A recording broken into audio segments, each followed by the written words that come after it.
Let's have a conversation about student choice. At this point, you have seen a pathway, which is a learning path that incorporates a ton of student choice. A pathway is not the only way to offer choice within a classroom. Choice boards are another great way to offer choice in a classroom, as well as learning menus and things like that as well. Um, but I did want to have a larger conversation around this idea of choice, especially as we think about how to transition some of our playlist into pathways to offer students more choice. So, we're going to talk some about what research says, both positive and what some of the negative effects, some of the kind of the pitfalls of choice as we go through here. When you think of student choice, I want you to think of what words come to your mind. And so some of those words may be very positive, some of them may be more apprehensive. Um, we all have different experiences and lenses when it comes to student choice. And so I hope as we go through here and we share what some of the research says, that when you walk away from this station, you feel more comfortable designing options that you're going to get the biggest bang for your buck, that are truly going to engage your learners and do some of these positive things that research says can happen when we begin to offer choice. So, one of the connections between choice and effect on learning. When we look at research, it tells us that choice can help increase intrinsic motivation to learn. And there's a reason for that. We're going to talk about that in just a minute. There's a whole body of work around just that idea of motivation in education, outside of education, but why we as individuals are motivated. But when we look, John Hattie is a researcher and he looks at other studies, like he will do a meta analysis and he looks at all the different factors that affect student learning in the classroom. And so one of those factors that he looked at was motivation. And so when we look at that, we see that the effect size has changed slightly over time. It was at a 0.44. It's since gone up to a 0.48. But according to Hattie's work, anything over a 0.4 is what he calls the hinge point, right? That's where you're going to get the biggest bang for your buck in effect size and how it's going to affect student learning, which as an educator, we're like, duh, that makes complete sense. If kids are motivated, they're going to learn more, they're going to work harder. We know all those things. We live that life, right? But what we also know, if you've been in the classroom, is that it's becoming harder and harder to motivate some of our students. And so if we can lean into the idea of choice and creating really good examples of choice, then possibly we can help increase motivation of our students. And so when you look at the work of Daniel Pink, who his book Drive is all about motivation. It's not specific to education. It's more about just life in general and what motivates us as human beings. One of the things he talks about is this idea of autonomy. And so control leads to compliance, autonomy leads to engagement. I love this quote. And I think it's so true in the classroom as well. The more we can hand over the reins to students and the more autonomy we give them and can engage them in this process, the more they're going to be motivated to learn as we go through. And I want to touch on that autonomy a little bit more, right? That's part, when you look at autonomy, it really lives in that world of our social emotional learning, which has been a huge topic of conversation in public education for a long time now, but especially during COVID. And since it's become even more imperative that we pay attention to the social emotional learning of our children. And one piece of that is autonomy. And choice has been shown, some of the research shows that it can have to help build that sense of autonomy in students. And so, again, Daniel Pink says we have three innate psychological needs: competence, autonomy, and relatedness. When those needs are satisfied, we're motivated, productive, and happy. And so, thinking about students in our classroom, how we can provide them the opportunity to kind of feel that autonomy is to provide them with some choice. I know there is voice as well, giving them voice in their learning, but choice is a way that we can dip our toes into that. Another area of social emotional learning where choice has been proven to kind of improve the outcomes is this idea around grit. And when I'm talking about grit, we're talking about like perseverance, right? I love this quote: perseverance and passion for long-term goals. Grit involves working strenuously towards challenges, maintaining effort and interest over years despite failure. In our classroom, that might not be years, but it might be over days or weeks when we think about a specific lesson or a specific skill. And even despite adversity and plateaus in progress, like we keep going. The gritty individual approaches achievement as a marathon. His or her advantage is stamina. While disappointment or boredom may lead most to change trajectory, the gritty individual stays the course. And since providing choice can lead to this sense of autonomy, then it makes sense that since they have that ownership of their learning, that it would help instill this grit in them, right? That if they are truly engaged and motivated, that they want to stick it out. And so choice isn't a surefire, like if you give choice, it's going to create this, but it can help create that sense in students. And I think this one is, you might look at the last area of social emotional learning and be like, well, that makes sense because we're giving them choices. But effective decision making. Oftentimes, one of the things I hear from teachers when they start giving choice is, man, kids look at that choice board and it takes them forever to make a choice. Or, well, my kids, they keep trying to work with a partner, but they don't need to work with a partner. They need to work by themselves, or they choose to work with their best friend, and that's not a good choice for them. Well, if we don't give students the opportunity to practice making choices and then to reflect whether or not those were good or bad decisions, how are they ever supposed to become effective decision makers, right? Like they have to have the opportunity to try and fail and then learn from that mistake to then make better decisions or to make good decisions and see the results of that. So offering choice can help create effective decision makers in our schools. So now we know that choice can have a positive effect on certain aspects of a student's social emotional learning, right? And we know that it can cause students to be more motivated. So when we start breaking that out, we know that because of the autonomy piece, it can lead to higher engagement, which then shows, also research tells us that not only is there a positive effect on student engagement, but then because they're engaged, there's a positive correlation between time on task as well. So some of that I think is really interesting to start looking at and why students are engaged. Judy Willis, she's a prominent neurologist and a former middle school teacher, noted that things like excessive boredom and frustration can lead to stress response in the brain. And if you've ever taught middle school, you're going to recognize some of these. And the stress response can cause students to move in to have a couple different responses. One of them is the fight, which is like that arguing back or erupting in anger. Flight, wandering the halls, like asking to go to the bathroom 10,000 times, or the guidance office, whatever it is. Or freeze, which is that zoning out, tuning out kind of thing.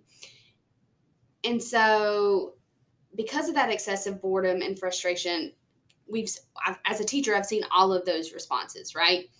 But with the introduction of choice, the research shows that students can then become engaged in their learning, increasing time on task and mitigating some of those stress responses. But here's the thing, and I think we all know this, not all choices are created equal.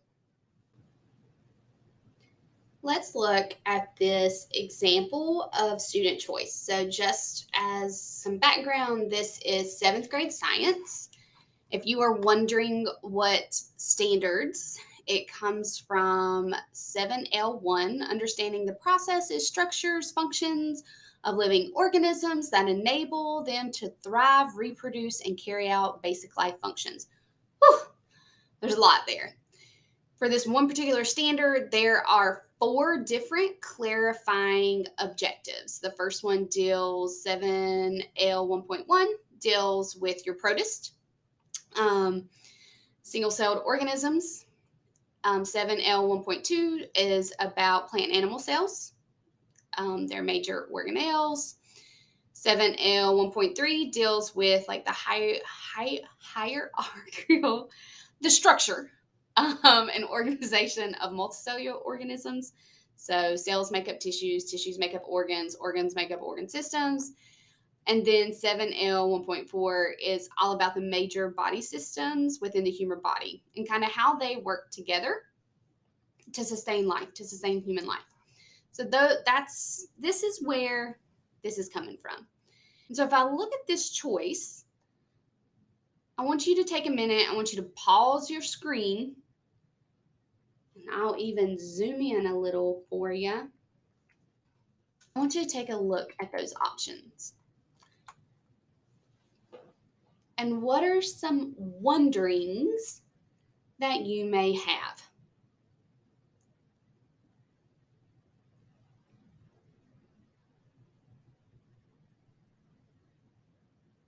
So when I look at this and I start thinking about, is this a great example of a choice? Is this a great example of choice or not? I start to notice that not all of them deal with the same learning objective. They may be from the same overarching standard, that 7L.1, but we know there are 4 clarifying objectives underneath there, and they all deal with very big topics. This one deals with protist here. Here's another one about protist and another one about protist. This particular choice is specific to the human skeletal system. This one is the human digestive system. And then this one is about the 8 main body systems that we have. And so one of the things I want you to think about when you start creating choice, whether it's in a pathway or a choice board, is, are my choices aligned to the same learning outcome, to the same standard or the same skill, right? And this one is not. The other thing I want you to consider is the rigor level and like the time it would take to create these different options. And so when I think about a choice board, I want to make sure that the rigor level, that I'm consistent, right? That the tasks that I offer are going to take around the same amount of time. Not that it has to be exact, but that one student's not going to be done in 5 minutes and another student is going to be, it's going to take them like 2 to 3 days. So for example, making a set of flashcards, especially, should tell the system, should tell the purpose, its parts, and their individual jobs. I can probably churn that out pretty quickly, as opposed to something like making a like model of the human skeletal system, labeling all the bones and each bone's purpose for support or protection. And when you start looking at the standard, that's not really what the standard asks the kids to do anyways. So I just caution you when you start creating choice to really think about the time commitment, right? Is one of these a lot harder? Is it going to take kids a lot longer to do than other kids? And some teachers intentionally set up choice boards so that maybe everything in column A is a DOK level 1. Everything in column B is DOK 2, and column 3 is like DOK 3 or whatever. And so they have to make a choice in each one. In that case, like the rigor level may be different column to column, but kids are still having to choose something from each rigor level. So making sure that the rigor level and the time commitment is going to be kind of consistent across the board, but also, am I aligned to my standards? Am I aligned to the learning outcome? Whatever that I can statement was. Because here, I mean, I could know all about PRODIS, but maybe I'm not clear on my body systems or vice versa. And depending on which one I choose, you're not necessarily going to get that. So we looked at an example of student choice that needs some work, right? Perhaps the rigor wasn't great. It wasn't all aligned to a specific learning goal. There were some issues to work out. And so I want you to keep a couple other things in mind. Choice overall can have a positive effect size on learning. However, there are a few things that have been shown to have a negative effect size when we talk about choice. And one of the first things that can be an issue is number of choices. So if you have students who are not used to getting choice in learning and you give them like 12 choices right off the bat or 9 choices right off the bat, or even a huge pathway that has choice at every single level, that may be a little overwhelming to them. You may either have to break that pathway up and give it to them in chunks and let them make one decision at a time. You may have to take that 9 and really scale it down to 3. And over time, students can become more adept at making those choices. But at first, if you just bombard students with choice and they're not used to it, it can feel overwhelming for them. One of the other things to consider is types of choice. So, for example, here are 2 different types of choice that a student may get from a teacher. You can choose to do even or odd problems, or given a choice in how they acquire a certain skill or a certain set of knowledge, whether it's an interactive and they explore, read, or watch. And when you think about those 2 choices, both are choices given by a teacher. The one down in the bottom is going to have a higher effect size than this one up here because it's aligned to how that student learns best. And it can be seen through that lens of differentiation. So not all choices are created equal, right? Really consider the types of choices that you're offering students, which then leads me to my last one, which is relevance of choice. And so when I talk about relevance of choice, what's relevant to students right now? And so I sat through a session this past summer with Alicia Ray, and she talked about different ways to build in relevance, right? Including games and sports. If you can link it to like music or TikTok trends, or even find educational TikTok videos, pulling in current events, reality TV shows, even like game shows, where you might can create a game based on one of those game-based shows. But you could build relevance in that way. What is relevant to students right now? Another way that we can build relevance is by using learner profiles. And so I know some of our teachers do this, right? And we can look at the information that students give us to then create some of these pathways or choice boards for students so that those choices are relevant to our students.